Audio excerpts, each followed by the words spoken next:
What is going on? Forza Milan, as always. Two words, guys. Welcome to RossonARI TV. Welcome to the daily edition of Milan News. Antonio is here. What's up, Antonio? How you doing? Doing great, Roy. How are you? I'm doing excellent. Thank you. Thank you.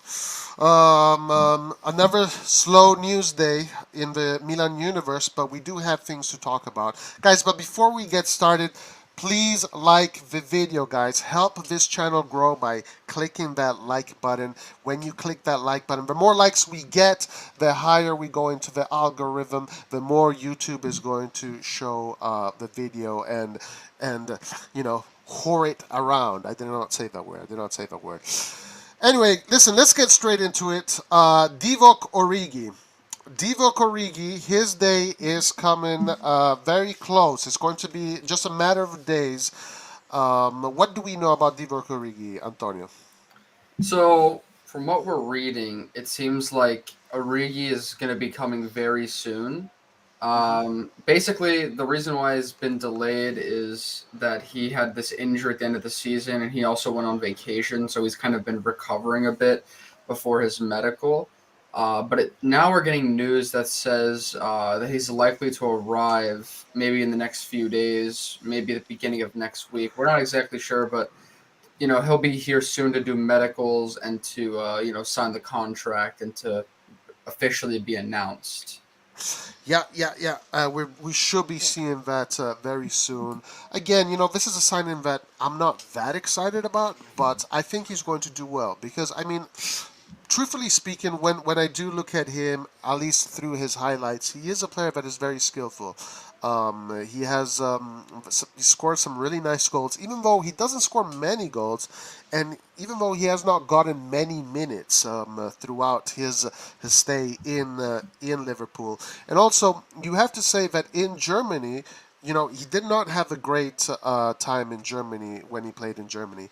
So, we have to be maybe not have our expectations too high from him. But many people in the Milan universe really believe that he's going to be a clutch player for Milan the same way he was for Liverpool. What are your feelings regarding Divock Origi, Antonio? I like Origi a lot. I'm not gonna lie. I kind of wish that we also got like one more striker just to have like someone maybe different, someone younger, like more of a prospect. But Origi's in his prime age wise. He's entering his prime, and he's scored big goals.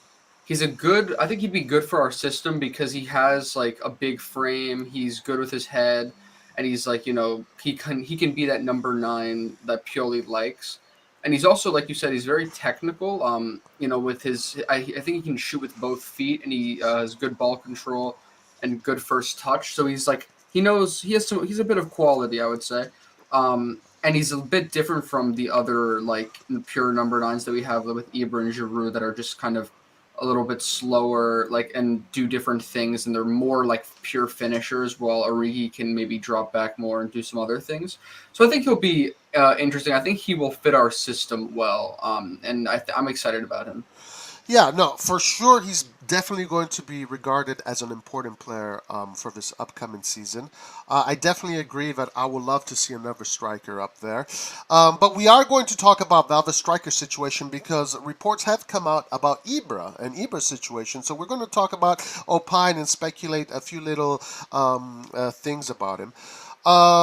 So another thing that we know about Divock Origi, and also by the way he was used in Liverpool, he played as a centre forward, but he also played on the wings in that 4-3-3 system that Klopp uses. He played on the left wing, he played on the right wing, and a centre forward. I'm assuming we're going to mostly see him as the centre forward. Now, the question is he going to be playing in front of Giroud, or is Giroud going to be playing in front of him? I guess this is just a matter of opinion, I guess, and guessing. What do you think, Antonio? Who do you think is going to be your first choice? I think at the beginning of the season, Giroud will definitely be the first choice because Pioli is used to him. Uh, and he's just been like he kind of is like a bigger name, I guess overall. But I think that if Origi plays well, he's probably I think he can be in better. I mean, if he doesn't get injured, he has good fitness.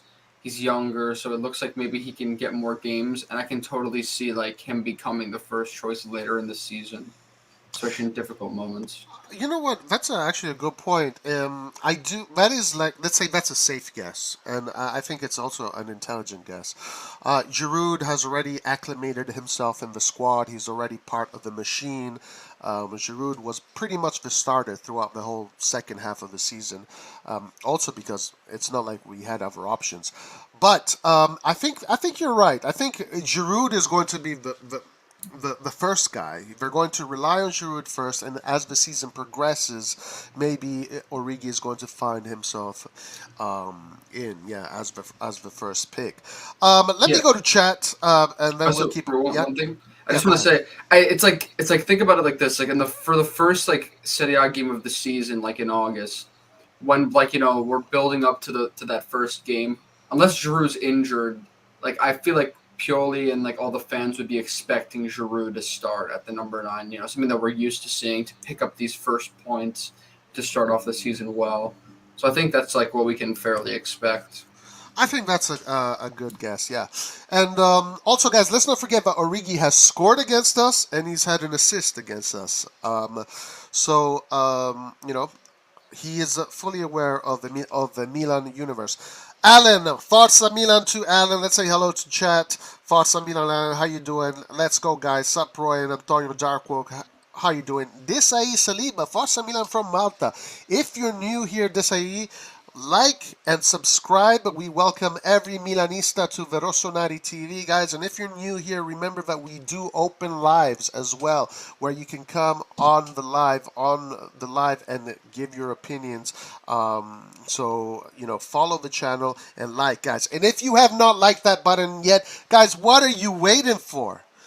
We cannot grow unless you click that like button. So make sure you click that like button. Forza Milan. Dino says, I'm sure Origi will score more goals than Giroud did in his first season, which I want to talk about. I don't think Origi alone would be alone. He's clutch but more off the bench, and he has only made 16 appearances in 2 seasons for Liverpool and PL, which is concerning. I do agree. That is very concerning. Forza Milan. Guys, like and sub or you are irrelevant. There you go. What's up, Kangoo? What's up, DOA? All right, so let's talk about this. What are we expecting as far as goals? What is your guess? So it's difficult because over the past 2 seasons we haven't really had like a huge goal scorer. I think I think he had like 15 league goals like 2 seasons ago, so he did pretty well in the league. But we haven't really seen like a 20 goal plus striker with us.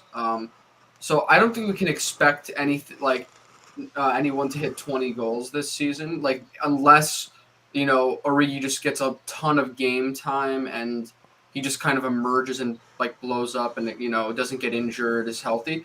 I don't think Giroud's gonna hit 20 goals. So I think Origi maybe has, because he's kind of an unknown quantity, he maybe has in my opinion, the best chance to hit 20 goals, just because I don't expect anyone else will, and I don't really expect him to. But I guess reasonably, I would say between 10 and 15 goals, maybe 50, like if then I think that'd be a pretty solid season if he's splitting minutes with Giroud. Yeah, that's a good guesstimate as well. Between 10 and 15, that's what I'm expecting. I think if he scores less than 10, it's a pretty bad season for him. It'd be a pretty bad season for him. In order for him to have a good season and cement himself in the squad as a valuable asset, he has to surpass the 10 goal mark, at least go into double digits and get some assists in there.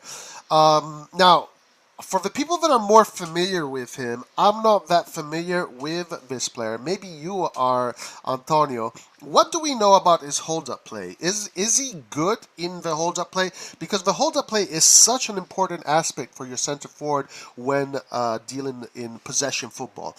That hold-up play, everything goes to the striker. The striker holds up the play, allows the team to come forward. It's such a key element. Now, we know that Giroud is not the best at that. We do know that Ibra is one of the best at that, but let's talk about Ibra later. Where is Origi's hold-up play? How do you guys also in chat and you, Antonio, consider Origi's hold-up play? So I guess if we're speaking about hold up play, it's like when Origi has his back to the goal, right, and there's Correct. someone Correct. Yeah. behind him, Yep. he gets the ball. All right, so like I said before, his first touch is very good. I think. I mean, unless I think it's way better than Lukaku's, for Is example. it better than Giroud's? I would say so.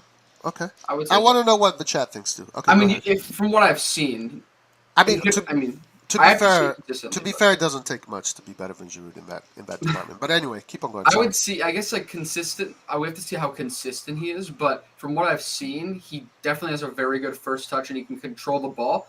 And then I would say he does have. You see, he's very good at like building up the attack. So he's. I think a hold up play is part of that. It's part of what he does. So when he gets the ball, he always plays it out to the wingers when they're running in behind, and he does get that ball control and he protects it well from the defenders. So I think like he has solid hold up play for sure. All I mean, right. I Oh, mean he's not as physically dominant as Ibra is, just because Ibra is like huge and he's just like a legend. But Origi is different in the sense that he has that control and he's pretty quick to lay the ball off. And yeah, I think he has good control. okay, all right, good. Listen, this is a player that again I'm not that familiar with, so I'm going to go with your guys' opinion on this. So let's see. What's up, Khaled Z85? How you doing, my friend? It seems like attackers coming from the EPL do well in Italy. I think Origi will do well. Okay, so we do have some people here that have confidence in him. Saif, what's up, Saif? How you doing, my friend? Kangu says Origi has a great shot on him, scores in big games. Now this is true. He does score in big games. And we need these kind of players that score in big games. We already have Giroud, who is a big game scorer. I think Origi is the same thing. What do you think? Origi, like I said before, he has a fantastic shot. And he shoots with both feet, like I said, which is very nice. And he definitely is like when we're in the situations where we're trying to get goals, like against like a defensive team, Origi can be very helpful because he goes in the right areas. He waits for the opportunity, and he always tries to get a shot on goal, which can be helpful in breaking like tight defenses. So I think he will be useful for sure. All right. Good, good, good. Okay, Tisai Saliba says, I think Origi will surprise us. He's such a good finisher. Very nice. I know nothing about him, but I'm very positive about him. Guys, we have the scout, Hans the Scout Erdmann. I'm fine with 10 goals this season as long as Giroud and Ibra are scoring close to 10. All right, so let's move to Ibrahimovic. A few reports came out regarding Ibrahimovic's contract and his situation. So it looks like he will be continuing. I mean, we kind of already knew this. There were reports about it already. We never saw anything negative regarding him not staying. What do you know about Ibrahimovic, Antonio? So, from what I've read, it sounds like he will, renew, and his contract will be like much lower in terms of salary, like 2 million, I think, a season, or for this season, or around that much. But there will be a bunch of bonuses attached. If he, I guess, does a certain amount of appearances or goals, he gets more money. So basically, this contract is to keep him with us, but it's not like so. If he, for example, gets injured the whole season, we don't get like financially like hurt by paying him so much for not playing. Right, right. And also, his contract allows us to be more flexible in the mercato, so we don't have to, spend all resources on a player that is not going to be seeing much minutes on the field, but we can allocate those resources to other players that we really need. Overall feeling of this, I think it's great. I think Zlatan is a leader. I'm not the one that is discovering this. Everybody knows this.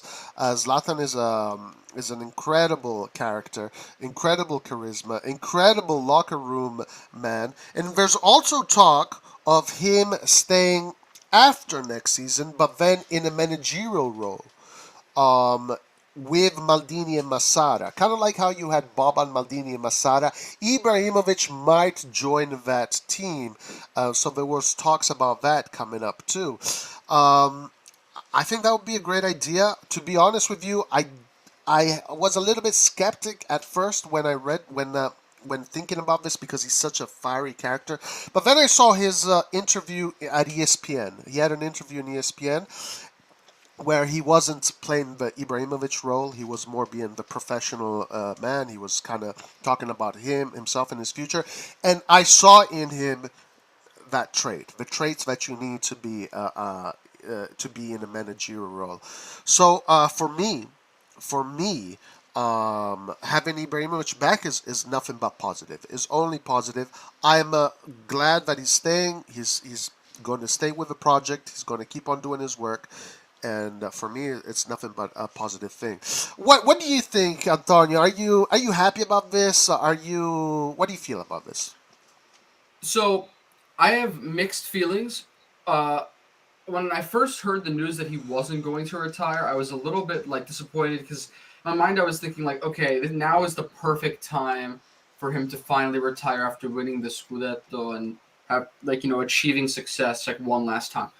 But then as I thought about it, I was thinking like, if you can have someone mentally strong in the locker room for another year, in we're still growing with so many young players, someone with that experience, someone who has been here for the past years and can keep the squad together for like kind of like a security shield for another year, like someone that can keep us sound, then I totally like think that's great. And my only concern was fine. There are two main concerns now. Like after like hearing the news that he will stay. First is I was scared that he would be asking for too much money, but I think that this deal is pretty smart overall if it actually works out. But my other concern was that he would be taking up a squad spot for another striker potentially coming in, and which that may be a real concern now because I don't think we're signing any other strikers besides Origi and Ibra and Giroud. Which I guess we'll still be a good team, but in the future, I still think if we want to be a top club, we like in the Champions League, performing really well, then we have to eventually sign a very good striker. Kind of like all the main teams have a very strong attacking striker, like especially a younger striker. But for Yeah. now, I mean, we can keep him. He has quality, so we're good. Yes, and that brings the question, So since as so far they are looking to bring him back and they're going to wait for him, what does this mean for the first half of the season? We have Giroud, we have Origi. Who is going to be that third striker? Of course, the newspapers are saying Scamacca and all this, but I find it difficult at this point if Ibra is confirmed. I have a feeling that it's going to be Giroud, Origi, and maybe one of the youngsters as a third striker. And they're going to depend on Giroud and Origi, and mostly their offensive prowess is going to be from the attacking midfield, Leao and whoever comes in. Guys, look at what Save says. By the way, Antonio being fully back to the channel is a big plus, plus, plus, plus. I 100% agree. Thank you, Saif. Appreciate it. 100% agree.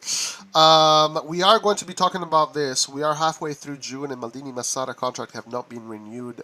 What the F for Redbird? We're definitely going to be talking about that. That is something that we need to definitely talk about. Let's see what Hans says. Zlatan staying for 2 million a year is a good thing. I hope he comes back and scores some goals. Hard for me to imagine Zlatan not coming back strong after what he did after his Manchester United injury. Mad respect. Yeah, I think he is going to come strong for sure, and I think he's going to be very helpful to the squad with the mentality of the team and the football. He might bring some very important goals. All right, let's look at chat a little bit more, then we're going to go to the next topics. Where are the cha-ching signings? Where are they? Yeah, guys, Inter is going mad. Inter is going mad. By the way, vote on that poll. What do you think about Inter signing Dybala, having Dybala, Lukaku, and Martinez? That is a fire offense. What does this mean for Milan? Is Milan going to be competitive? Is Milan not going to be competitive? What do you think? Vote. De Kettler would be the third striker, I think, if needed for an emergency scenario. De Kettler can also play as a center forward. We're not going to be talking too much about De Kettler today. There's nothing new regarding him, right? Unless I missed something. Antonio, do you have anything about De Kettler? I will check again, but I don't remember seeing much. I will say that it is a little concerning, like Joel said, that it's already like mid June, and not only have we not like confirmed any signings besides basically Origi, but our management still hasn't signed their contract yet. I don't know what is honestly like stalling this, but other teams like Inter are, I'm not saying we have to get players like Inter, like they got these like weird opportunities for Lukaku and Dybala, but I'm saying like we need to be starting to look at players, and we don't really have like much time until preseason, so this is it is a bit concerning now, honestly. Yeah, it is. It is concerning. Listen, since we're on the topic, let's just talk about this. Um, we are mid June. We know what Maldini thought about this whole situation. It is concerning, especially because Inter right now is not messing around. But we do know that Inter has a different strategy. They do have a different strategy. Marotta was saying we want to have the squad ready before the the first training starts. So that's a big difference. That's a very big difference. We haven't really heard that from anybody else. Guys, we have a super chat. Keep up the good work, guys. Shah, thank you, my man. Really appreciate it. Really appreciate it, my man. This one is for you. The legendary goal. This one is for you, brother. Cagliari can do Milan a favour. The game will be up as far as the defending champions are concerned. And what about this for a run from Teo Hernandez? Fantastic! A magnificent... Thank you, Shah, for the super chat. Really appreciate it. Thank you, Really Shaw. appreciate it. And guys, this money is going to be used for the Calcio Mercato. We're going to donate it to Redbird so they can use it for the Calcio Mercato since they really need we really need it. Of course, I'm joking, but thank you very much for supporting the channel. All right, so we're talking about mid June. Inter has a different strategy. We are in a takeover, right? Redbird is coming in. We have to renew Massara, Maldini. Yes, actually, if today all the Milan news outlets, all the Milan characters, Italy right now, the Milan fans are talking. Why hasn't Maldini renewed yet? What's the holdup? But the question is, why haven't they renewed yet? Why are they waiting? So we can only speculate. What do you think, Antonio? Honestly, I'm confused as well. I know that it seems like they had an agreement and everything is moving forward. Honestly, I don't think we should be that super like pessimistic yet because the players that we're targeting are still like Maldini and Masada players. So I think that they're expecting to renew their contract soon, and I think that they're willing to do that. So I just think that it's some like bureaucratic issue that's stalling this for some reason. I don't think that we should be panicking yet, but it's just annoying that it's taking this long because it's making this more stressful than it has to be. Yeah, I don't think it's a good look, to be honest with you. I think it's a good question to be asking for us Milanisti. And people are on the edge because at the end of the day, the number one person that people want to see sign the contract is not Leao, is not De Catler, is not Zaniolo, is not Scamacca, it's Maldini. But according to sources in Italy, the journalists close to Milano, they said it's just a matter of days. Also, so I'm very. I guess I'm anxious. I want to see it get done. I want to see it get done, and I'm sure most Milanisti do as well. But This is a point for tick size, by the way. this is a point for tick size, yes. Redbird Stalin is definitely Stalin. Rebel Stalling is definitely a point for tick size. All right, so let's go to chat and let's see what people are saying in chat. Inter striker Lukaku, Dybala, Lautaro. Our strikers Giroud, Origi, Ibra, Lazetic. Yeah, okay. The striker department definitely big difference, but our attacking midfield, I think that's where our secret will be. That's where our major arsenal weapons will be right there. Okay, Giroud, Origi, and De Catler are going to be our strikers. Yeah, hey guys, De Keller definitely a player that Milan is interested. They're not messing around with De Keller. If we can have those three players, that would be excellent. Inter with Dybala, Lukaku, and Martinez. Not gonna lie, it's kind of scary. I really hope we sign Botman or Bremer. We do have more news regarding Botman and Bremer, and we actually have more news regarding Lille and Sanches. So we're gonna be talking about that also. Are you guys opening for live? I don't think we are today, but we are probably for sure Sunday and maybe tomorrow, but not today. Today we're going to just do the Milan news and then we're going to close. We're not going to do a big live today. Sha, thanks for that. Super chat, Hans, no doubt. Okay, so let's read this one here. Elliot have a plan, and that is to take back Milan from Redbird while making profit, just like with the Asian owner. I don't think so. I don't think so. I'm not sure why we didn't go for Dybala. He's going to receive 5.5 million. I'm baffled. Really? Is that how much he's getting? 5.5 million? Wow. I'm Um, not sure the exact figures, but I know it's like around that much, maybe a bit more. what is your opinion? Should have we gotten Dybala? If that is correct, 5.5 million. Dybala's good, and he's a player that I would be concerned when we're playing against them. But I still think I prefer another like trequartista that's more of like a prospect than Dybala personally. But we're yet to see who that is. But I like some of the other names. Now, listen, I have a question here for chat and also for you, Antonio. Obviously, there was always this talk that we don't want Milan to be the new Arsenal, we don't want Milan to be the new Dortmund, etc., etc.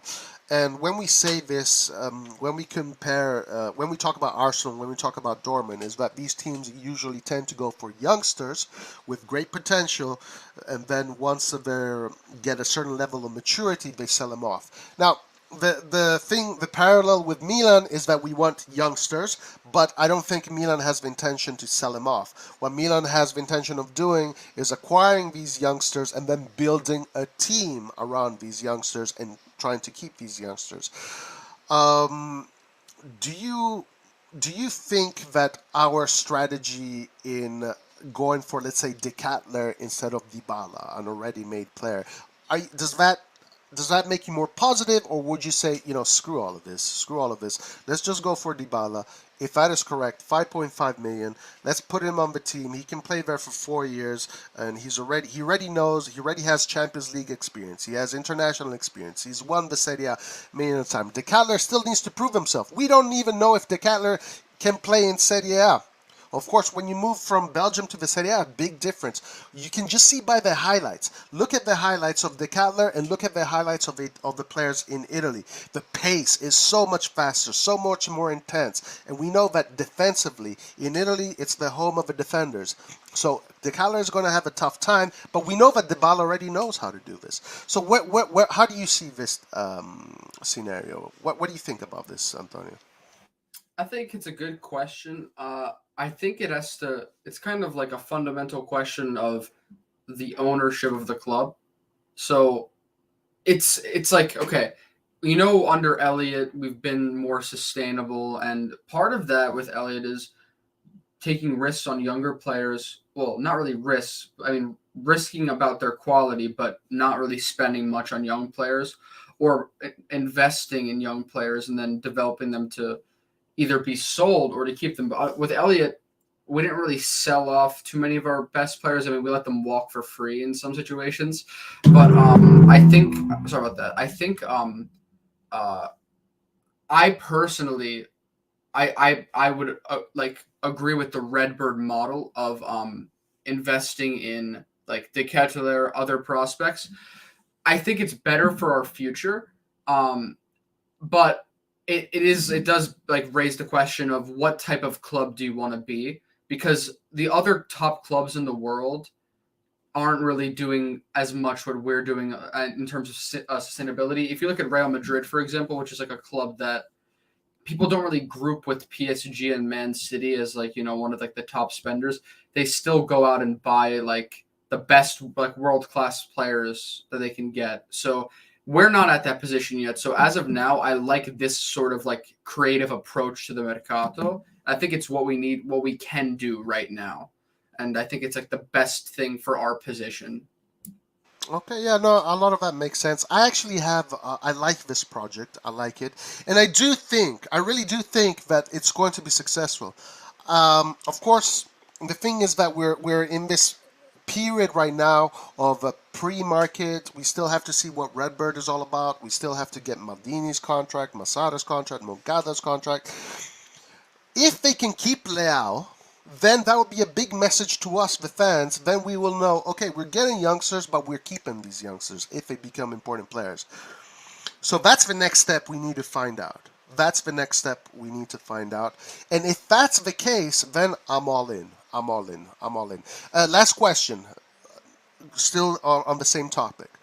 Who would you choose, Decala or Dybala? Oh, that's interesting. I think Dybala's a better player right now. Uh, but I don't know how good the Kettler can be. But I feel like if we did sign Dybala, then like people like I don't know, maybe even you would say that would be super like confident about him. Because he has a lot of qualities, so and he could potentially help us out a lot.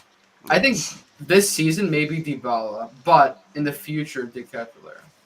Guys, in chat, let me know, guys. If you had the chance right now, if you were the head of the Mercato at Milan and you had the opportunity, who would you sign, Dybala or De Keller? And by the way, if you have not liked the stream, guys, that means that you're not a Milanista. Help this channel grow. Like the stream, guys. We appreciate you being here and in the chat.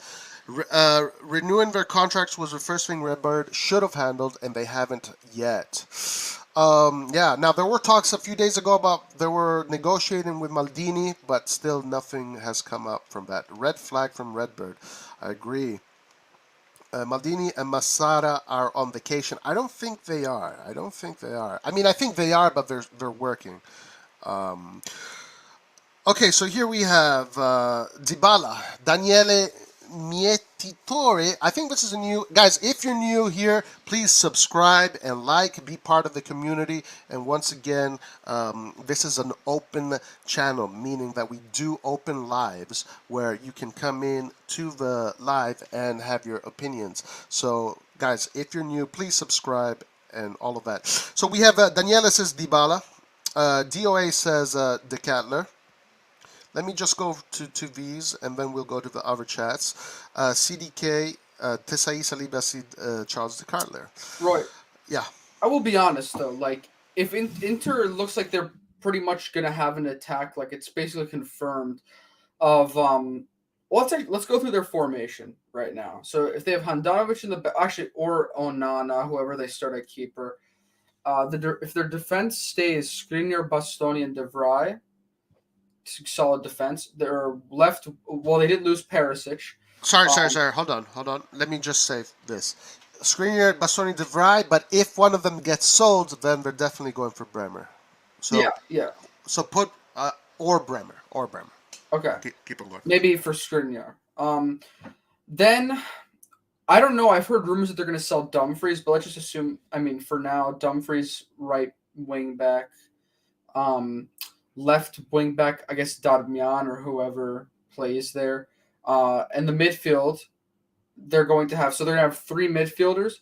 I guess Çalhanoğlu is going to be on the bench. It seems like if they have Brozovic, Barella, and Dybala in the midfield, Çalhanoğlu could be on the bench. Someone is definitely going to be on the bench. That's for sure.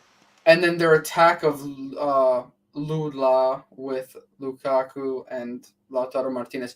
Gosens I forgot on the left. So that's a very good. Like that formation is pretty much like I mean, there's not really many weaknesses in that formation. Yeah, if Gosens goes back to his like prime with Atalanta, like this guy was scoring more than Theo Hernandez some seasons. So he's a great player. That formation, I'm going to be honest, I'm going to be objective, is like, it could be considered a top formation in Europe.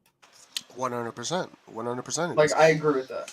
And that's why I put it in the chat. Like, Inter looks like, even though they have all these problems with their finances, it looks like they're going to really put up a real tank of a team next season around. So it just makes the Milan fans be a little bit more anxious. Yo, let's get going. Let's get going with all the things we need to do.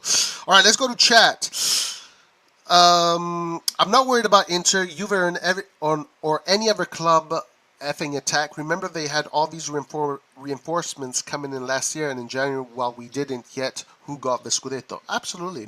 Absolutely. I mean, we'll still be competitive. We just need to wait for everything to become official. I like Prince Josh's vibes. It's good Yeah, stuff. yeah, no, absolutely. As I don't believe Redbird can splash like Juventus and Milan are in a difficult situation. Read that.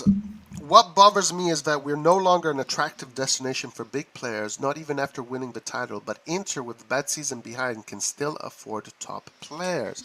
Now, this is a good question. Are we a team that is attractive to big players? Guys, we have another super chat. 37, Whoa! guys. Thank you so much, That's Zendupa. Really huge. appreciate it. Really appreciate it, Zen.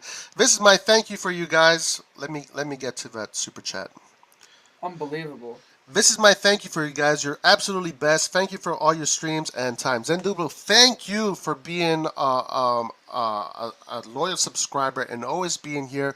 We really always appreciate your takes. Bro, that's And 37 pounds, right? yes, thank you so Wow. much, Zendublo. Really appreciate you, my man. Unbelievable. This one is for you. Cagliari can do Milan a favour. The game will be up as far as the defending champions are concerned. And what about this for a run from Teo Hernandez? Fantastic! A magnificent goal! Thank you, Zenduplo. Much appreciated. Hey, Thank Roy. you so much. Yes. I'd like to announce a couple things. Go That first, I think we definitely need to get some more like different, new videos for the super chats. Yes, yeah. Just to kind of like we can have them choose maybe who they want. Yeah, of But course. also moderators in the chat, please, like, if you see like these weird trollers, like just like these weird accounts, block them or time them out. Also, I've been really wanting to make like a channel on my own of like compilation of highlights and editing and stuff, because I've been getting into that. So if I do that, I will definitely like let you guys can use my videos all the time, and like we can link the channels like that if you guys want to. Beautiful. And like do that. So look out for that. Absolutely. All right, once again, Zenduplo, thank you very much. Really appreciate it. Very much. All right, so going back to this question, is Milan a team that is attractive to big players? The thing is difficult to tell because Milan is not looking for big players. Milan is not looking for, Dybala, for Lukaku, for... there were links with Nkunku when Investcorp was in the picture. There were links with Darwin Núñez when Investcorp was in the picture. But it's mostly... Players are not attracted to this ownership, you could say, but not to Milan. Every single player would love to play for Milan, but Milan is not in the position to attract these big players today, and that's more the reality of the matter, I would say. What do you think, Antonio? I mean, I don't think they're not attracted because we're on the top of Italy right now. Like, we're gonna be a pot one Champions League group. We're in a pretty respected league, I would say, not as respected as La Liga and the Premier League, but I think because of our history, the Serie A is still like regarded as a very strong league. And I think it's like it may not be the most modern league, but it's still a good league to play, and I think it's more respected than in France, for example. So I think players would like to come to us. It's more of just the club's ambitions and like how much like the ownership, the mindset of the ownership. Like if the ownership isn't even like willing to, build around world-class players that they bring in, then it's kind of like, other world-class players are going to see it as not a serious project. So like you have players like Pogba, for example, who he's not even like right now this year, he wasn't as good, he didn't play that many games. But recent news is saying that Manchester United didn't want to build around him or something, like so now he's leaving and he's going to Juventus.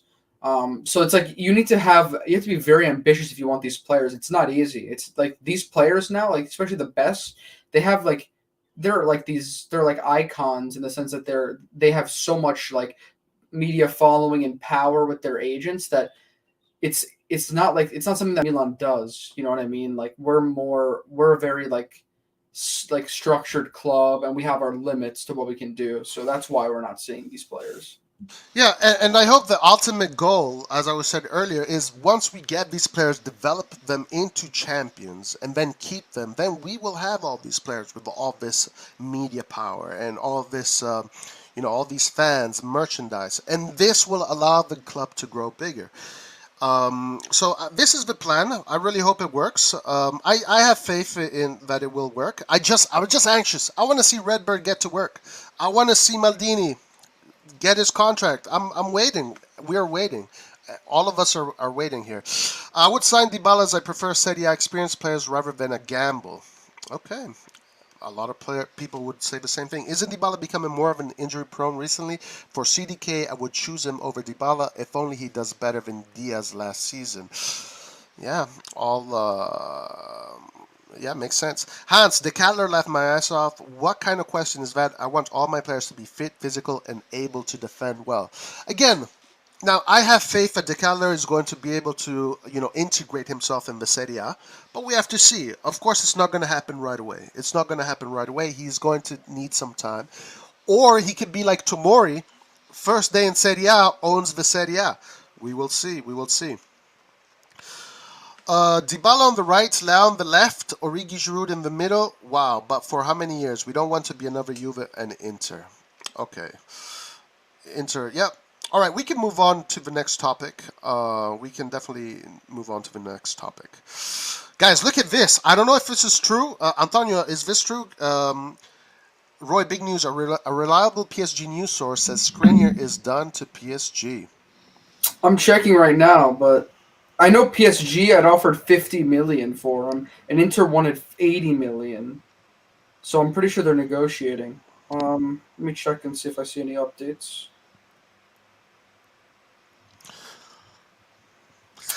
I don't know. I don't know if it's confirmed. Okay, well, we know that PSG is definitely interested in those players. Actually, PSG also there was a report saying that PSG might go in for Botman. Let's read a few more chats, and then let's talk a little bit about Lille, Antonio, and the situation with Sanches, with Botman, and so forth. Okay. Let's see. We're still attracted to big clubs. Believe me, we are in UCL now, Italian champions. We have Zlatan, Giroud, Theo, Magnan. All big players. We need to sign 2-3 top players like Dybala and Zaniolo or Inter and Juve eat us alive next season. I like the Cadler, but Serie A is not the Belgian league. Okay, you see, so there are people that are skeptical, right, of these youngsters that still need to prove their worth. But guys, let's also remember that the Cadler, Noah Lang, these kind of players did have good games in the Champions League, right? Champions League is a good indicator of how good a player is, and these players definitely performed in the Champions League against teams like PSG, which is full of champions. Club Brugge was in PSG's group. All right, let's move on to Renato Sanches, Botman, the Lille situation. What do we know about this, Antonio? So for Renato Sanchez, it looks like there's still some differences between the like asking club, like Lille, their like value and what they want for him, and what we've offered. But it looks like it's still super. I mean, almost a done deal.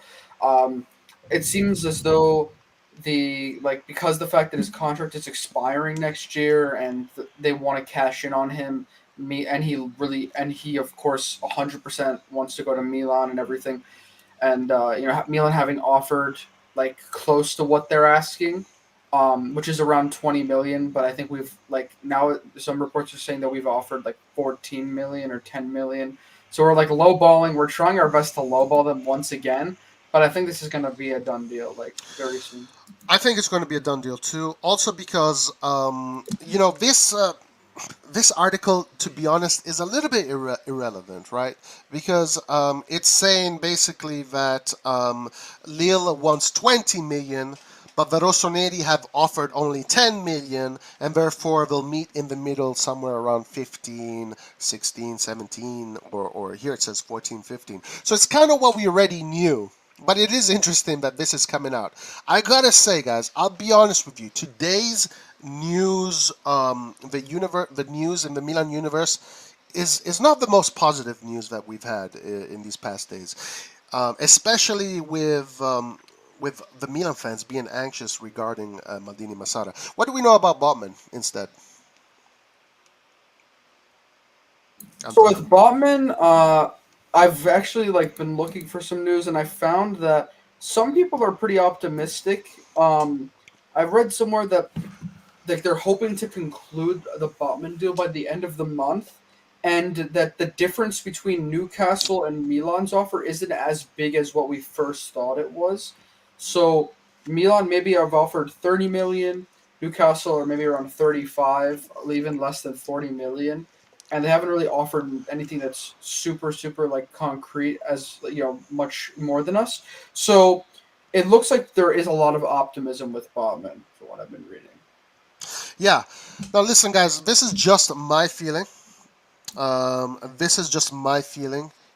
So this is just my opinion, guys. Don't. This is nothing official. Whatever. Before July 4th, which is when AC Milan they group together back at Casa Milan, I believe we will have the three targets that Maldini'S have been going after for all this time, which are the functional targets. For the defense, Botman; for the midfield, Sanches; and for the offense, Origi. Sanches and Origi closer. Botman, we don't know yet. Botman has definitely said no to everybody else. He wants Milan, but Lille. Lille has a lot of power, guys. Lille still has a lot of power. Lille can say no. In the end, guys, Lille can literally say, no, I'm sorry, we'd rather just keep you and play, right?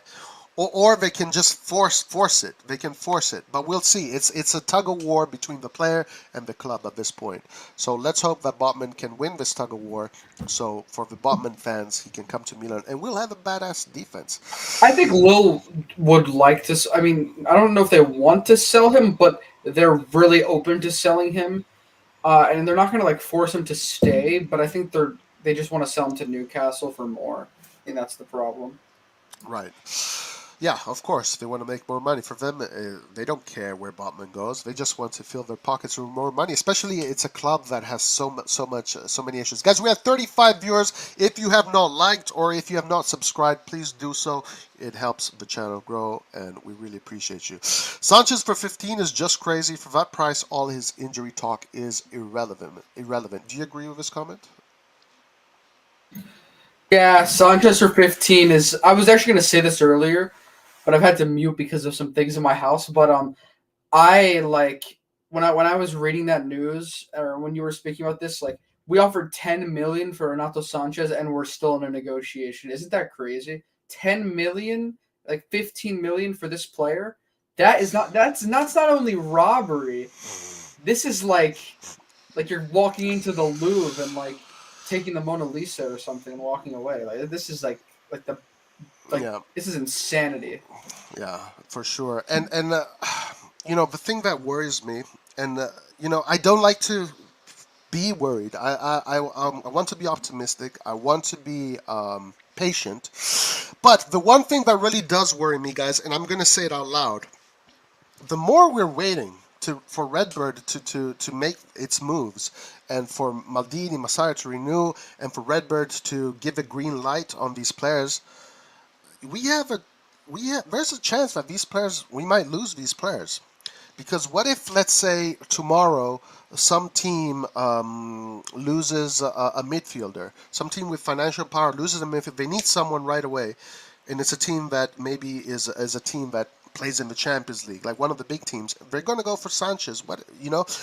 This is the only thing that I'm a little bit worried about, and why I'm a little bit anxious is come on, we got to get this stuff done, because we might lose these opportunities. But I'm optimistic. I think Renato Sanches has already made his choice. He wants to sign for Milan. I don't think anything is going to change. But there is that fear in the back of my head. Do you feel the same way, or you don't, or not at all? What do you think, Antonio? I mean, for Renato Sanches, it feels like we're the only clubs that are negotiating for him. I mean, I know technically you could see some interest, but if this is from what I'm like reading, it seems like this is like super advanced, and there's just some like bureaucratic reasons that are stalling it. Maybe it's the fact that our management hasn't been like fully, figured out yet because they have to sign their contracts. Honestly, I think there's a lot of like because of Redbird, there's a lot of like these delays that like are behind the scenes. But I think like practically this deal is almost done, and usually at this point you don't see like clubs hijacking it when you already have like advanced negotiations. So I'm not too concerned about Sanches. All right, good. I like to hear that. I like to hear that. Okay, let me go to chat here, guys, and also let me know what you think about this situation. The curious case of Maldini and Massara's currently unsigned renewals. There were reports. Look at this comment here, and I want to know what you think. I saw this. I read this today. And it actually, I kind of didn't mind what I read today. There were reports that Lang had an agreement with Milan, and the player himself said that it was BS. You can't trust these reports 100%. Of course, guys, let's be clear about something. Let's be 100% clear about something. All the reports we're reading are reports that we know that some of them aren't true. Some of them are agents that are putting out their players. Some of them are true. We're just here opinionating and speculating over these reports, and we're using our mind to connect the dots on what we know Milan needs, on what we know Milan's objectives are, and the players that fit those needs and those objectives. So we can only guess to which ones are real and which ones are not. For me, the Lang one is strange. His character is fiery. It didn't work out for Favre. The Lang one is strange. Now, Lang said that this stuff about him being linked to Milan, he doesn't even know where it's coming from. I don't know. To me, it's almost like I'm not a big fan of this player. I'll be honest with you. Because of his attitude, even though I know he's very talented. What do you think is going on here? So, what do you believe, Antonio, at this point? Let me ask you. Are these reports real? Are they just making it up? Is the Dutch media trying to push Lang to a bigger team the same way the Italian media is trying to push Scamacca to a bigger team? What do you think? It's really complicated because when you have, first of all, it feels like, I mean, usually when players say like clearly you can't trust the reports, you can't really tell if they're being honest or not. And also Noah Lang, like we said, like this, he's like an actor. He's funny, has this sort of interesting personality. I don't know, like he just makes very bold statements, and we're not really sure what his goal is. Maybe he wants to go to a bigger club, of course, so he wants that attention on him. So I don't know if we can take him too seriously, but I think honestly, I feel like we've been probing around Club Bruges and for those two players, and I don't think we fully I think we preferred De Ketelaere, if I'm being honest, and that's what the management prefers. But I think we've been asking about Noah Lang as well, but we haven't had anything super concrete about him. So I don't think he's as advanced as De Ketelaere is, personally. Yes, no, I think De Keller is definitely one of the prime targets. And if we have to choose between one of the two, most people will say De Keller, even though a lot of people do like Noah Lang. Now, again, Antonio brought up a very good point right there. Noah Lang is an actor, actually. He is a professional actor. It might also be true that Noah Lang has been told, yo, chill out.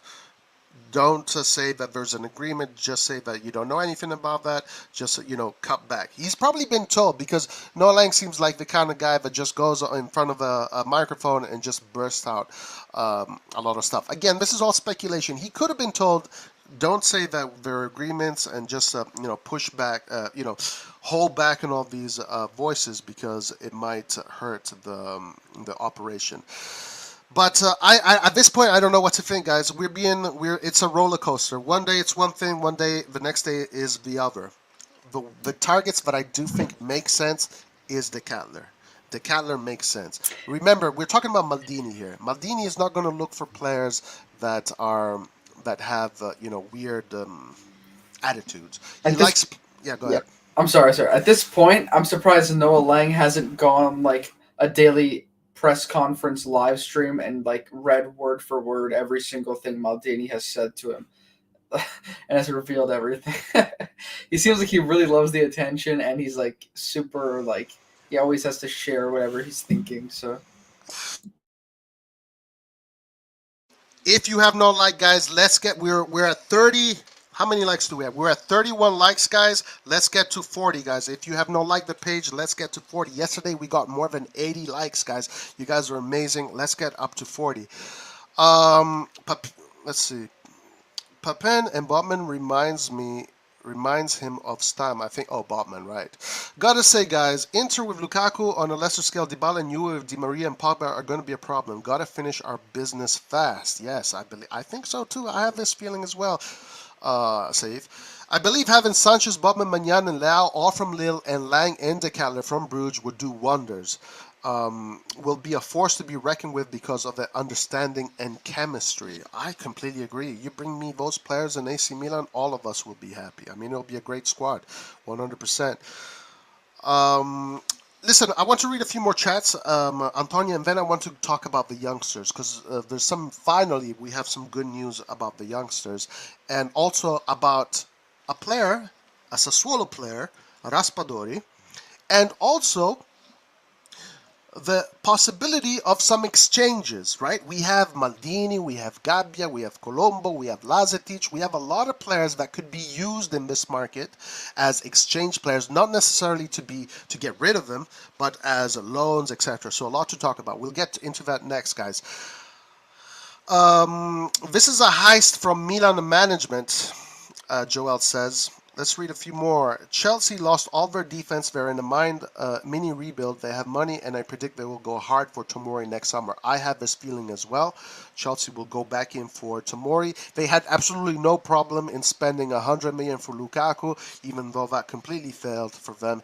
I'm sure they'll have no problem in offering lots of money to Tomori. By the way, guys, speaking of the teams going after our players, we were speaking about Bennacer. yeah, Right? I was going to bring that up. Yeah, Yeah. So we'll talk about that too. a lot of chats in the comments or in the chat are mentioning that. Yes. We'll talk about that. Okay, one more chat, then let's talk about the youngsters, and then let's talk about Bennacer. I've read today some reports about Manchester United. There you go. And Bennacer links. Apparently, Ten Hag wants him, and they're ready to pay 50 million release clause in Eastman's contract. Would you be okay with 50 million? Okay, listen. Since Rico Roman has asked us, let's go to Bennacer, and then let's go to the youngsters after. Let's talk about this. Antonio, I want you to what you think, and then I'll tell you what I think. Go ahead. So, what do you want me to talk about the news or like my opinion about? Yeah, talk about the news, and then let's go to opinions.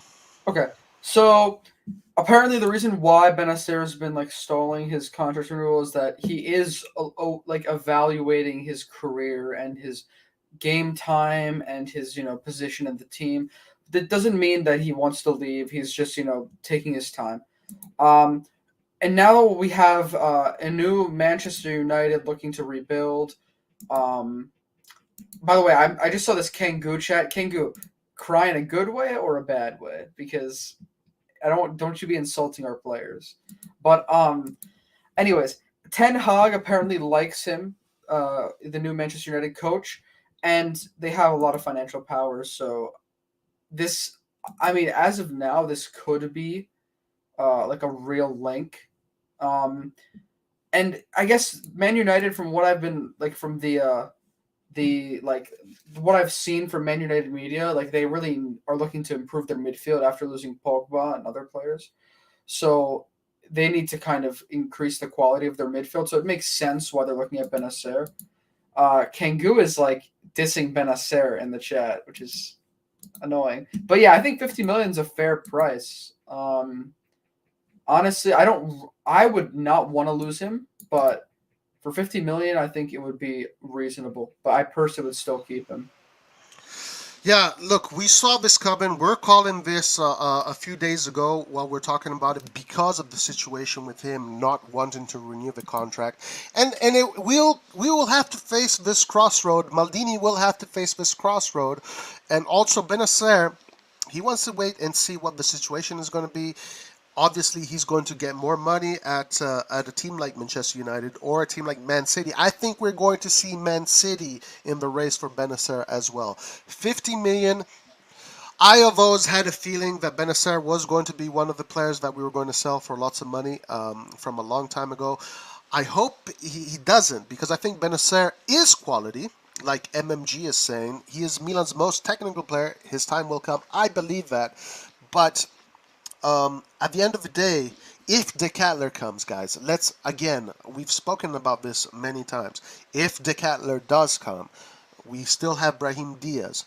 We have Tonali. We have Sanches, Pobega, Ali, Krunic.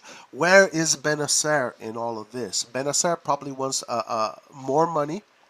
He would rather be on the bench in Manchester United making more money rather than being on the bench in Milan making less money. And probably in Manchester United or Man City he would get more playing time. Who knows? We will see. This is to be seen, guys. He might sign with us, he might renew, or he might not. It is definitely a crossroad that we will definitely have to deal with. Now, would 50 million be good for him? 100%, guys. Absolutely. 50 million would secure another top player. 50 million would give us the green light to sign De Ketelaere and let's say Raspadori. De Ketelaere, maybe Zaniolo in the long end. So yes, 50 million is a great price for Bennacer, and I would definitely, if he does not want to renew, 100%, I would say 50 million is a good price. Now, if we do get this 50 million for Bennacer, Antonio, how would you spend it?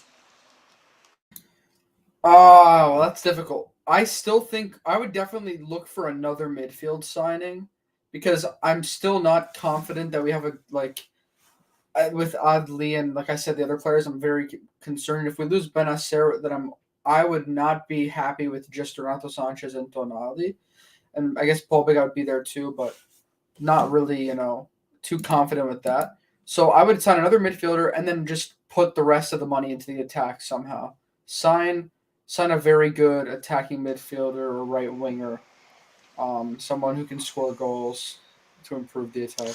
Yeah, there were talks of Cristante again today, came up again, Cristante, but I think something more viable would be like that Onana kid that we were talking about the other day, Yeah.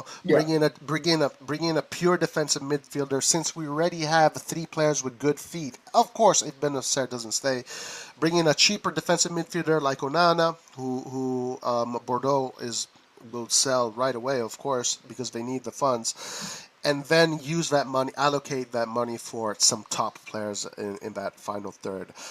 Bad news after bad news, AJ writes, but don't worry, guys. We, as Milanisti, we will always suffer. We know how to suffer. Our ability to suffer has given us a lot of glory, so no problem. Safe Najar says, I dislike Lau for being so under the radar and not shit talking enough. Then I saw Lang's statement, and now I think God Lau is like that.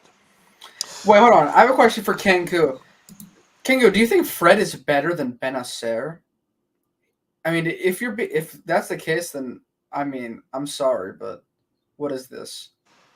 This is the definition of Premier League bias. Well, but Kangu has to put in consideration that there's going to be a mini revolution there in Manchester United, and the likes of Pogba is leaving, even though Pogba was used in the final third. Now, Pogba is a box-to-box midfielder, really, isn't he? I mean, he's not really an attacking midfielder. I mean, he's always in France when they played that 4-3-3. He was in the midfield, right? He's not. Yeah. Pogba is not an attacking midfielder. He's a very unique midfield player because he's more offensive, I believe, but he's very big, so he's a good midfield presence, and his passing ability is very good, and his finishing is good as well. But he's technically not an attacking midfielder. Yeah, Kangu. Fred is not as good as Bennacer. I'm sorry. Even though Fred is a very good player, though, he's not as bad as he's a meme. He's not as bad as like the memes say, but he's not as good as Bennacer in my opinion. Yeah. Youssef, well, here, Khaled says, I think the football world needs spontaneous players like Noah Lang, players becoming more like robots. Okay, guys, let me read a few more chats, and then let's talk about the youngsters, because this is going to be a very good topic. I just understand why Maldini and Massara haven't signed yet. We're 16 days in June, and yet we haven't seen completed step one in the market. Yes, Youssef, we've been talking about this. It's definitely concerning. Hello, everyone. Hey, we got our new friend, Abdurham King is here. What's up, my man? Hello, everyone. Damn, I missed the first 30 minutes because I didn't get a notification. I will watch the stream after work. Keep up the good work, Roy. Thank you, my man. I really appreciate you. All right, let's talk about these youngsters, Antonio. So there are two players in particular that made that U19 team, actually.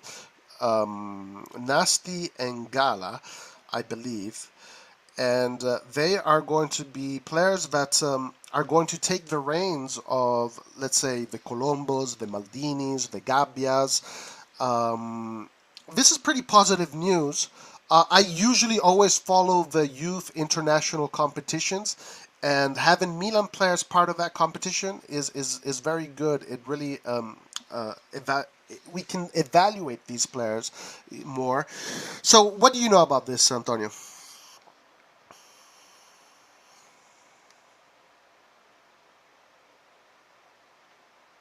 Antonio, you're muted.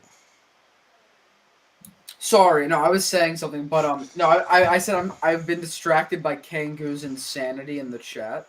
So at first I was a bit like distracted, but yes, I did read this article.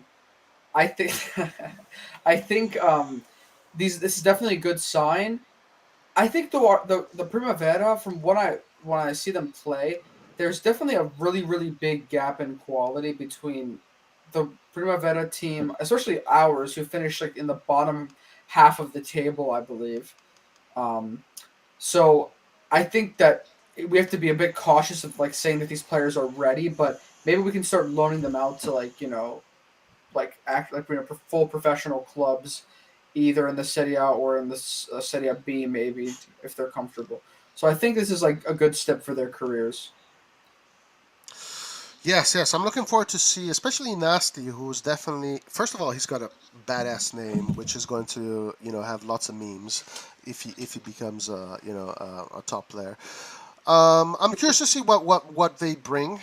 Let's also remember that the Primavera in the Milan Primavera historically it's pretty poor, meaning they don't have a great pedigree.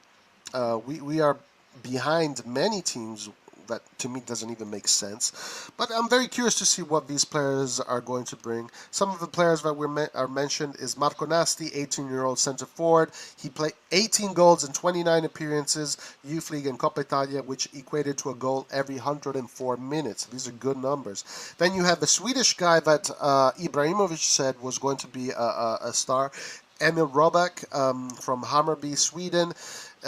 He also played in a Coppa Italia against Genoa. Yeah, he scored 7 goals in 27 appearances for the Primavera, and he's more as a winger, I believe. Then you have Antonio Gala, who's a midfielder, 18-year-old, stands out in the RossonARI Primavera side for ability to read situations and for his usefulness in the attacking phase. So an offensive midfielder.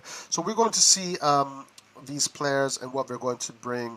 I'm very curious to see them, especially in the friendlies coming up in the summer. By the way, we do have a little bit of a schedule. We know that Milan is going to meet July 4th. There's going to be a friendly with one of the smaller teams at Milanello, like they did last year. And this is where we're going to see these players again. I remember last year we saw some of players that didn't really impress very much. The one that impressed was Kerkis, but we sold him. Yeah, do you have something to say? No, yeah, I think this summer is going to be good to showcase the players. I will say I have a question for Kangu. What is your like? Kangu, do you watch any Milan games or do you just listen to our podcast? Because I'm curious, like, if you're a Man U fan, how many Milan games do you watch?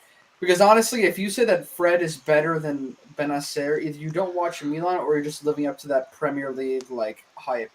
It's just he's just not better. So.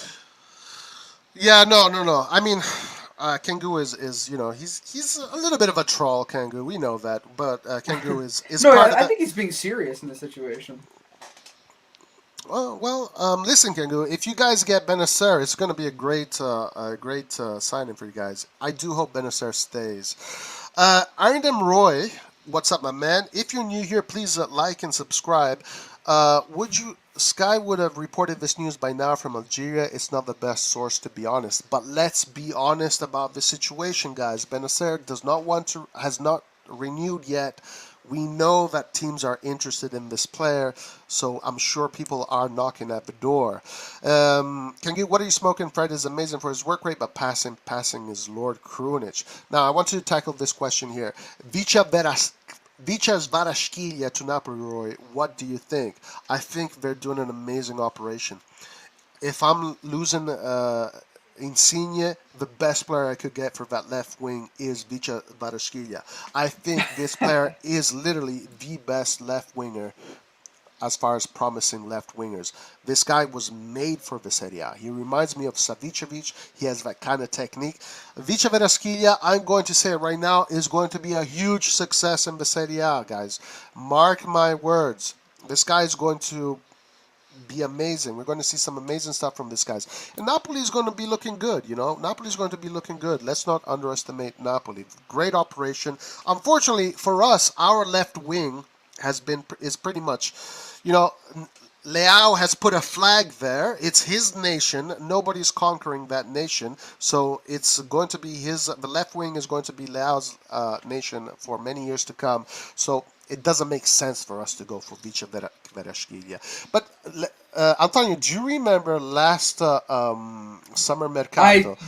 I vividly remember that stream because I was actually like tuning in from the car while I was in New York City driving back home, and I was on that stream for like so many hours in and out, and you were just playing his highlights, going crazy. You were like obsessed with this guy.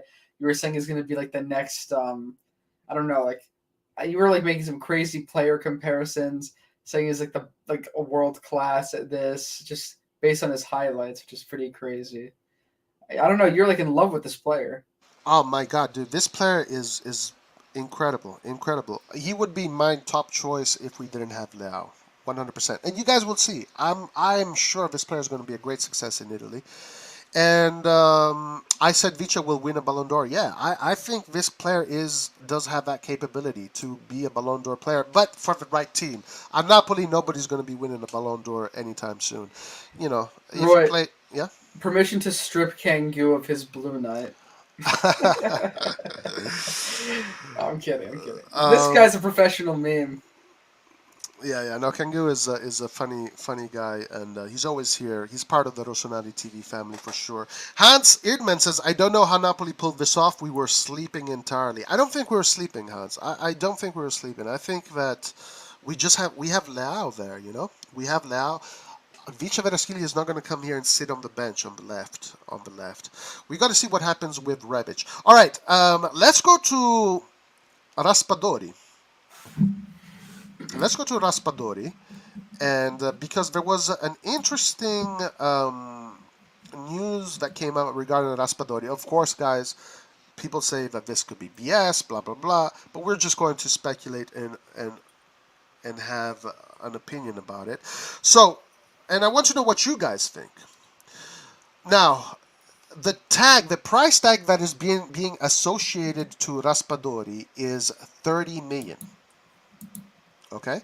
Now, 30 million for Raspadori, I think is a good price. Now, listen, let me say this before we move on, and I want to see what you guys think also. If we look at the whole scope of young Italian prospects, I think that Raspadori is probably the number one guy. Aside from Chiesa. Now, the reason why I say this, guys, I know it might be controversial, is why. First of all, this guy never gets injured. Second of all, he's got a great head over his shoulders, super professional. He's a hard worker. He's one of those players that is going to, if you need him to defend, he's going to defend. If you need him to attack, if you need him to run for 90 minutes, for 100 miles, he's going to do it. Extremely technical, extremely talented, very strong player. He's not as exciting maybe as a Zaniolo or as a Chiesa, whatever, or as a Scamacca, but he's definitely the kind of player that every coach would like to have. No yellow cards, no red cards. Very professional player. 30 million from this player. Putting Gabbia in there. Maybe you can get the Maldini in there, get Maldini some experience, or Colombo. I think this is something that Milan should definitely take advantage of. If we can land Raspadori for these kind of prices, then forget Zaniolo, forget Scamacca, forget Berardi. This should be the guy, in my opinion. So I want to know what you guys think. What do you think, Antonio? I like Raspadori. I think he's a good player. I think we should relax a little bit with our judgments. I don't think this is too advanced at all. This is just saying that we have a chance to sign him because of his entourage. But we know that they met with the management, so there is some truth to this.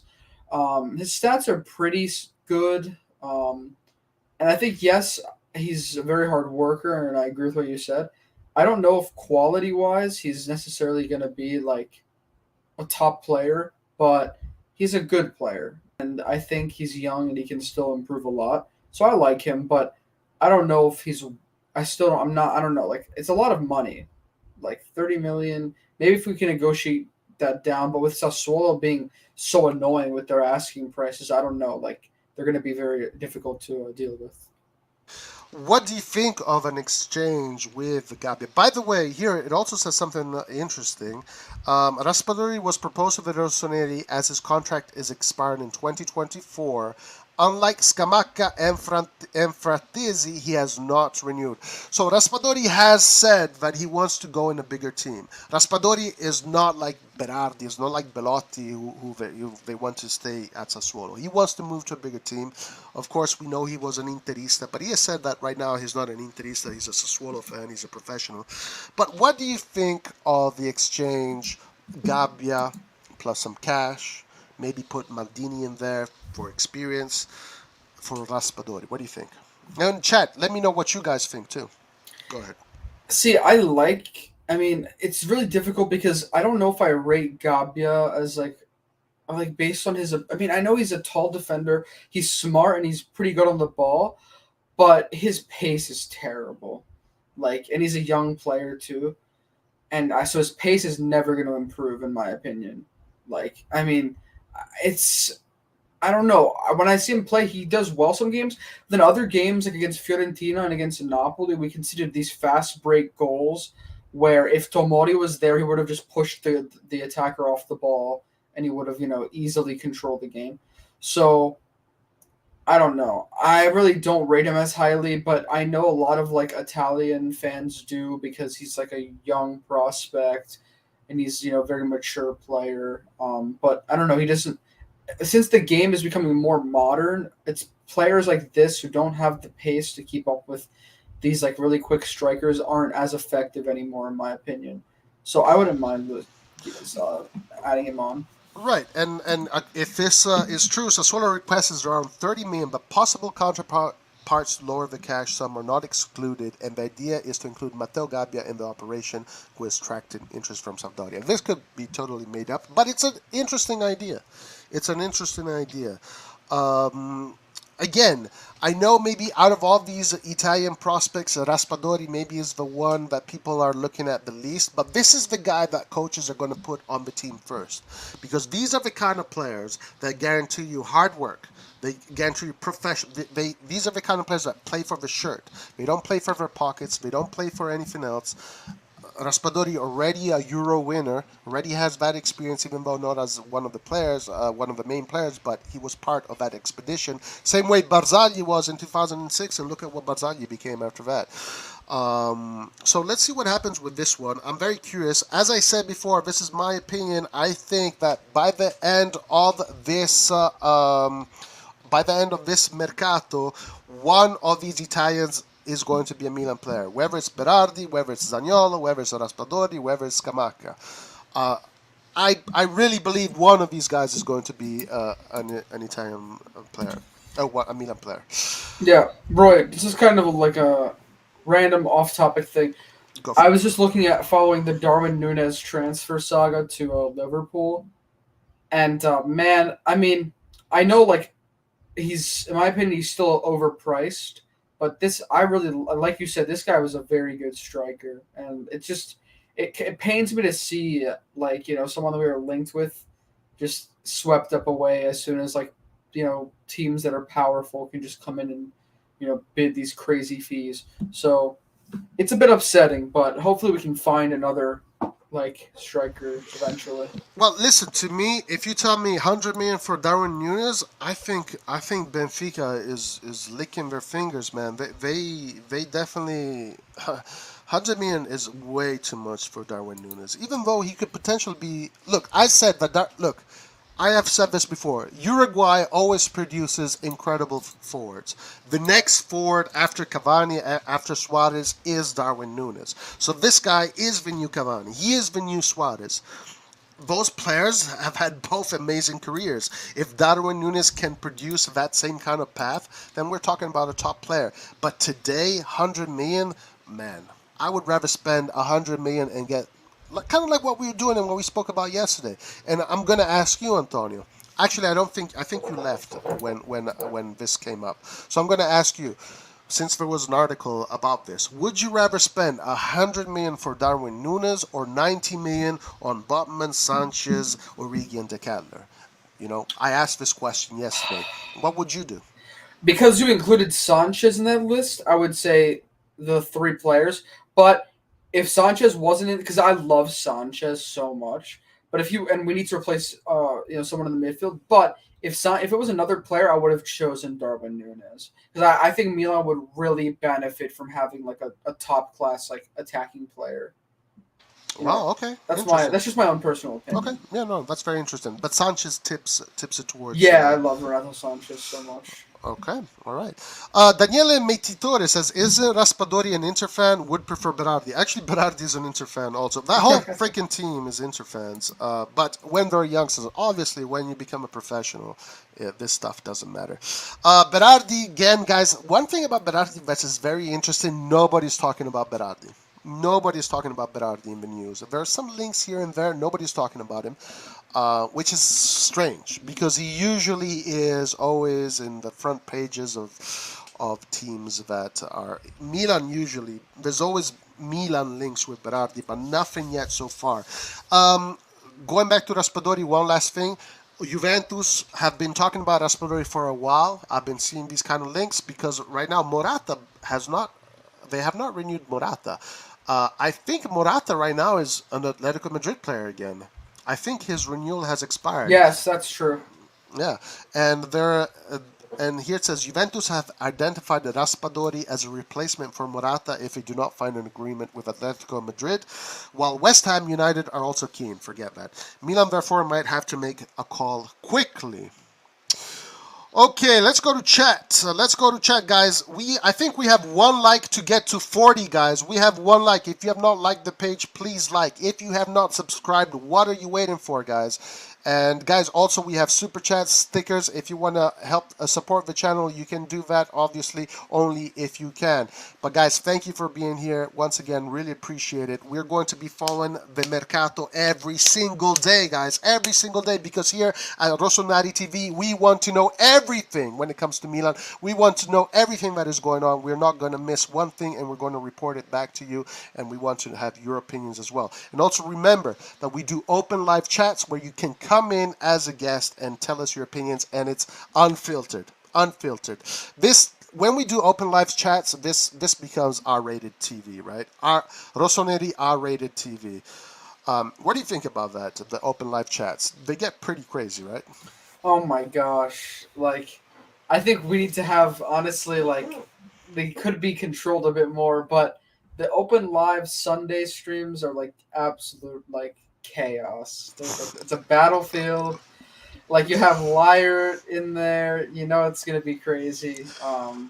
So yeah, definitely insane. Yes, guys. Every Sunday we have our transfer news program where it's open live and it's war. It's a war zone, guys. People fight, people curse at each other. It's crazy. So join us on Sundays where it's open lives, and we're looking forward to hear your opinions as well.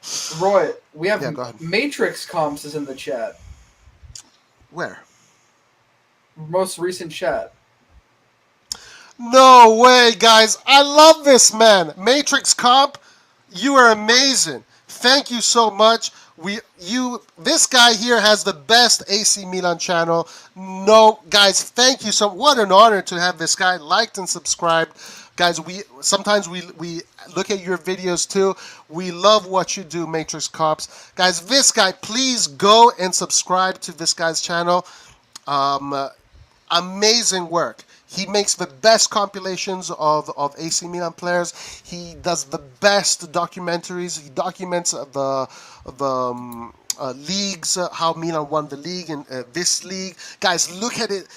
Matrix Cup, you did your work is better than AC Milan's official YouTube work.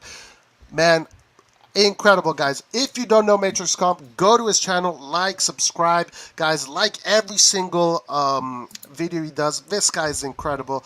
This guy's 100% incredible. I've been subbed to Matrix Comps for like 2 years plus, or for however long I started watching like modern Milan YouTube, like videos and compilations. I love those videos.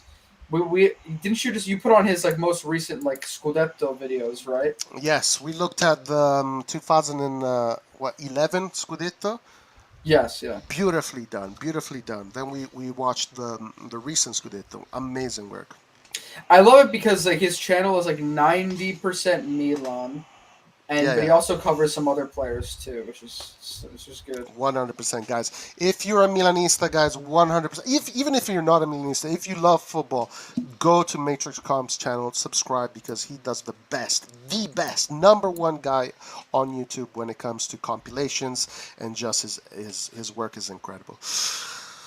All right, so what else do we have? We should invest in getting Sassuolo's scouting team.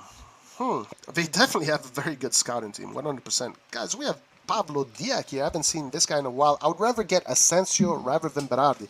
Ooh. Well, wow. I mean, Asensio is unreachable, I think. I think Asensio is definitely unreachable. I'm a bit worried because the management isn't showing urgency when it's needed now, especially with Juve and Inter getting stronger. Matrix, thank you for the kind words. You're doing an incredible job. Keep it up. Thank you so much, my man. Thank you so much. Really appreciate it, guys. It's an honor to have Matrix Comps in the channel. Really appreciate it. Thank you so much, brother. Thank you so much. All right, Antonio, what else do we have? What else have we covered? I mean, there's a lot of links. Let's see. Oh, there's a new Brahim Diaz article that just came out. Look at that. Oh, it's just saying that we're looking for a playmaker with different characteristics to Brahim Diaz, which I guess, I mean, De Ketelaere is a very different player to Brahim Diaz. Very different player. Roy, like, what do you think about De Ketelaere's characteristics as a canon? Like, do you like his attributes or? You know what? Actually, there was a comment here that I wanted to go to, which was from, let's see, just an old chunk of coal from Italia. Someone here that is always on our lives. Really appreciate your presence here. Roy, when you talk about Raspadori, you're perfectly describing CDK, a super professional youngster with a very good technique, but since they would play in the same position, I'd take CDK all the way. Now, they don't necessarily need to play in the same position, especially because if you look at CDK's heat map, it's literally all on the wings. If you look at his heat map, it's literally either all on the left or on the right. So it's a player that likes to go to the wings and then play his diagonals back. You can put Scamacca in the Raspadori in the middle. Also, you can put De Ketelaere up top, Raspadori in the middle, someone else on the right. They're pretty much interchangeable. So it's not necessarily true that they can't coexist. You can make a Raspadori and a CDK coexist, and both speak the language of the beautiful game, and both of them could definitely show us some great football together. Sorry, Antonio, ask me that question one more time. So I wanted to ask about the attributes of our attacking midfielder and like comparing Brahim Diaz's attributes to De Ketelaere. They look like very different players. What do you think about De Ketelaere's attributes as like, you know, compared to Brahim Diaz? And like, do you prefer that in a midfield? In a midfielder? Well, obviously, Brahim Diaz still needs to prove himself, right? I mean, even though he has had moments of brilliance and important moments, especially in last year's the end of last season, right? He was part of that team the last 5 or 6 games that Pioli used, right? He basically in the last 6 games, Pioli took Rebic out and put Brahim Diaz in, but then Rebic came back in because Ibrahimovic got injured. But then we saw him in the beginning of the season; he was great, but then there was that he just lost form. It's hard to say. It's hard to say because I want to see what Brahim Diaz does. When he gets to that level of maturity where he can be consistent. Now, as far as characteristics between Decaler and Brahim Diaz, Decaler seems to be, physically, already ready since of just his DNA. Basically, he's a big guy, tall guy, so he probably can handle the physical pressure better already than Brahim Diaz.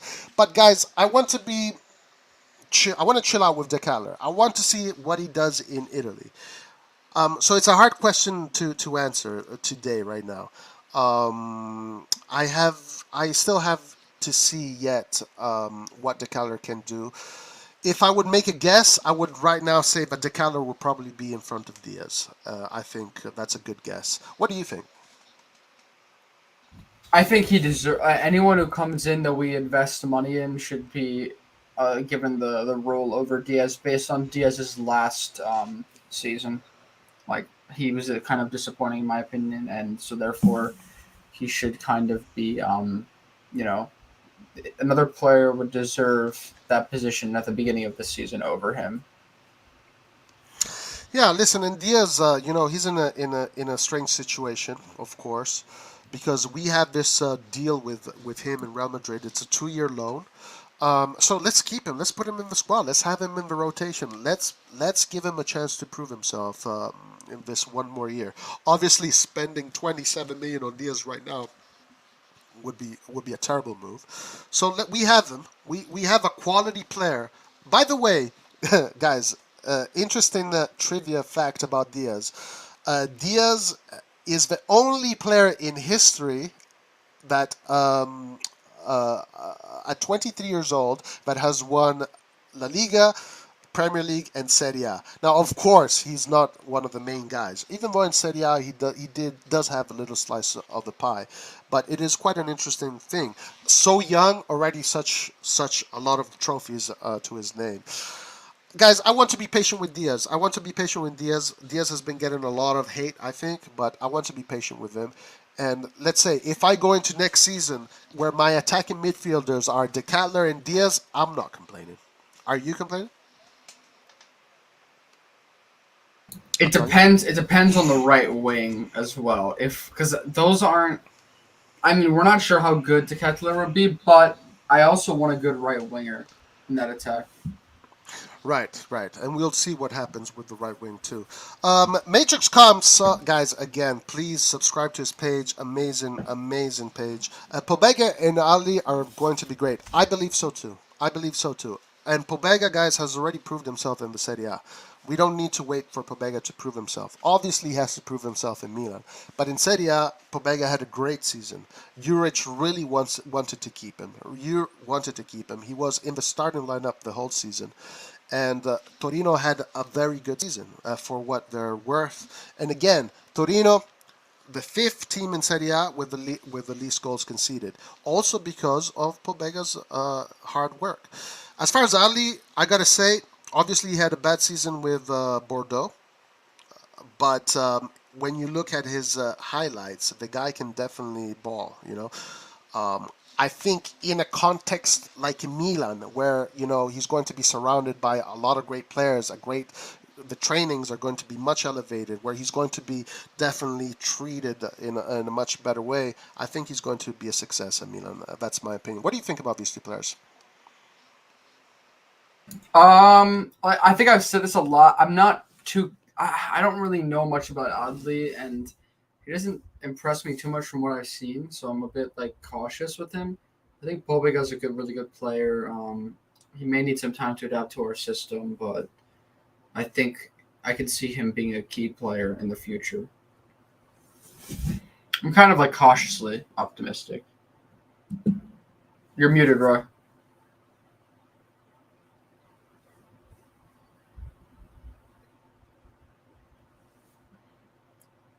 All right, I'm back. No, of course, not all these players are going to have a great season. Some of these players that are going to stay are going to have, it's going to be, maybe some of them are going to flop. But as long as they behave the same way Casillo behaved, as long as they behave the same way Bakayoko behaved, and Daniel Maldini, and all these players or Balo Touré, players that they're not getting the amount of minutes they would like, but they're part of that locker room. They're involved. They believe in the project. That they want to be part of a winning team. Those players actually in the fringes, I can't tell you how important these players are for a team. Because you get one player that is giving you a problem in the locker room, and then those kind of negative feelings can literally go, they're contagious. They're contagious, and they can cause the coaching staff to have problems. The whole locker room can be damaged. But as long as these players in those locker rooms behave like professionals and they respect the shirt, they respect us, the fans. We are the guys. You guys are getting all this money because of us. It's because of us that you guys are making all this money. So as long as they respect that, it's fine in the end. Does Milan have any more games for the preseason? I only see one in Germany where Red John is going to be live with his face. Well, let's hope. Okay, so we were talking about this. So we know there are going to be a few friendlies at Milanello when they go to Milan July 4th. We know they're going to Austria, and there's going to be a friendly in Austria. There's going to be the friendly in Germany. There's probably going to be probably a friendly just before the Scudetto. So we're probably going to see maybe 5 friendlies. Do you have any information on this, Antonio? This is the only information I saw about it. Yeah, I don't think there's been any confirmations about the games yet besides the game against Cologne. And I'm pretty sure we're going to see, like I said before, a lot of like local Italian like sides at Milanello scrimmaging. Depends. This schedule is super weird, so we have to wait and see. Yeah, but expect definitely a bunch of friendlies, and let's see what our youngsters do. For sure. We're definitely going to be following all the friendlies. Save says, I'm telling you guys, Ali will become a fan favorite. I think so too. I think Ali will become a very important player. I have that feeling. And you know who else is... I'm not sure what they're talking about. He will take over that camp spot in the second half of the season. Wow, those are big words. Those are big words, especially if we get some of the players that we're being linked to. Guys, by the way, if you haven't checked out, Matrix Comp just did a video on Scamacca. We haven't checked that out yet. We will. So definitely go and give a look at that video. Let's see. So wanted to make one of Decaler and No Line, but Belgian League creates lots of copyright problems. Maybe gonna do Botman next. Matrix Comp, I have a question for you.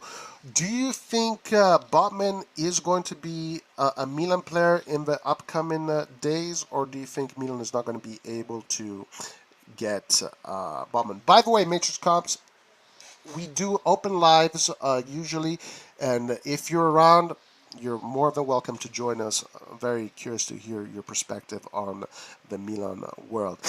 All right, guys, we're going towards the end here. Guys, before we finish, if you haven't liked, please like. We need these likes. It helps the algorithm. The more likes we get, the more YouTube promotes the channel. So it's up to you guys. It's up to you, the fans, to show how Milanista you are. Like the page. Antonio, any final thoughts? Any final things we need to know about? I guess for final thoughts, I'm very curious about this Mercato because so many question marks. With Redbird, the management still has to sign. Hopefully by the end of the month, we'll start to actually have more answers. But as of now, we can only kind of sit and wait. It's been kind of annoying as someone who follows the transfer market because there's been sort of these like half links and speculation without actual action, happening. Like we saw like last summer, there were more, there were much more realistic pieces of news that were coming out saying, okay, this player is basically a done deal, and then like by 2 to 3 days time, we'd have like him in Milan at the medical, getting ready.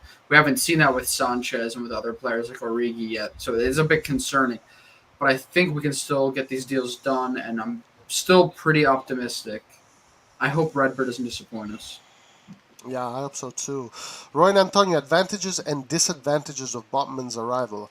I'll go really fast. I don't think there are any disadvantages. I know that people would think, well, what about Kalulu? What about this and that? No, I think the more defenders we have that are top class, the better it is going to be in the long run.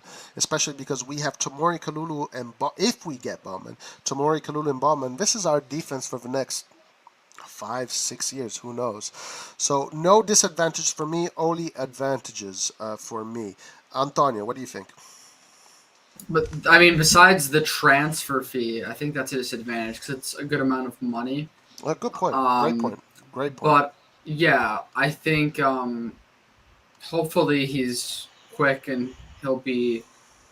I hope he's a modern enough center back, but so that's kind of those are my concerns. But then advantages are left foot, big, like a different option that we can have to replace Romagnoli. Very young, so looks like he can be a very good future prospect. So yeah, very good signing. Yeah, 100%. Matrix.com says, I think it's going to be a bit tough with Botman. Yeah, 100%. Milan will only get him if the player really wants it. Yeah, the player really needs to push for this operation to happen. So if it happens, guys, it's going to be great for us. All right, last thing here that I want to say is that Lazetic has been linked with Cagliari. Cagliari interested in Lazetic maybe opens the door for Colombo. Since this first half of the season, we don't know if Milan is going to get another striker. Maybe we might do the first half of the season with Giroud, Origi, and maybe Colombo. Let's give Colombo a chance. Let's finish on this. Would you give Colombo a chance to be that third striker, the third youngster, and put Lazetic maybe at Cagliari? I would loan both of them out. I don't think they're ready. Really? And who would you have as your third striker? I mean, assuming that we need to have 3 number 9s, like pure strikers, because I mean, I don't know, because I would be fine if we don't sell Rebic, I'd be fine with putting him as our third striker if we need to, like be like kind of flexible like that and put some other players. Okay, so you would just use the other players and just alternate those players if we need. Yeah. Also, I mean, when Ibra comes back, we'd have Ibra, Origi, and Giroud. So. Gotcha. All right, guys. Listen, we've spoken maybe even more than we needed to about the news today, because it's not like there was that much new information. We're going to be waiting for the Maldini renewal, the Masada renewal. And, guys, Matrix Comp was in the chat today, guys. I'm so glad that he's following the channel and he appreciates what we do. We definitely appreciate what he does. So this is absolutely fantastic. Thanks for a great stream, fellas. Keep up the good work. Good night. And absolutely good night to everybody that followed us, or good morning, good afternoon. Thank you very much. We really appreciate the love. Guys, if you haven't already, please like, share, subscribe, and we will see you tomorrow. Antonio, thank you very much. See you tomorrow, Antonio. Hopefully tomorrow we'll get some spicy news. Yes, definitely. Thank you for having me, Roy. I really appreciate it. All right, guys. Have a good night. Thank you. See you tomorrow. Alla prossima. Ciao. Ciao.